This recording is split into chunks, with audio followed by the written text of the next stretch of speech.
In today's video, I'm going to teach you how to delete a board in Trello. Navigating Trello can sometimes feel like an obstacle course, especially when you're looking to remove a board that you no longer need.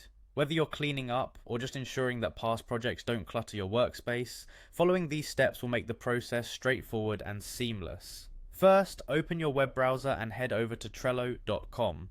Once you're there, click on the login button located at the top right corner if you're not already logged in. Remember, Trello offers multiple login options, so you can either log in using your email address or through a Google account, whatever option suits you best. Once logged in, navigate to your boards. You can easily do this by looking at the top of the page and clicking on the board's label.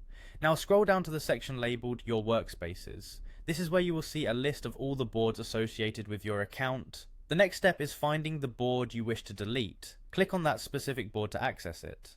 Now that you're in the board, look up towards the top of the screen next to the board's name. You will find 3 dots symbolizing additional options.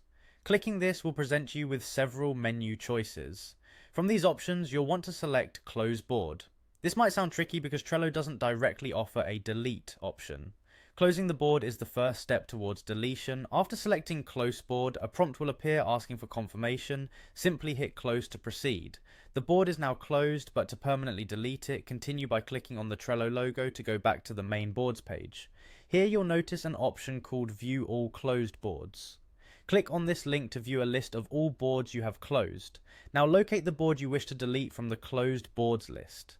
When you hover over it, you'll see an option to delete. Click on it, and a prompt will appear asking you to confirm the deletion. Be absolutely certain that you want to permanently erase this board because once deleted, it cannot be recovered. With confidence, click delete again when prompted to confirm.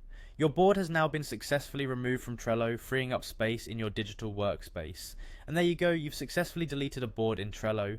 Hopefully this guide has made the process easy to follow, helping you manage your Trello boards more efficiently. If you found this video helpful, make sure to like and subscribe for more tips and tutorials.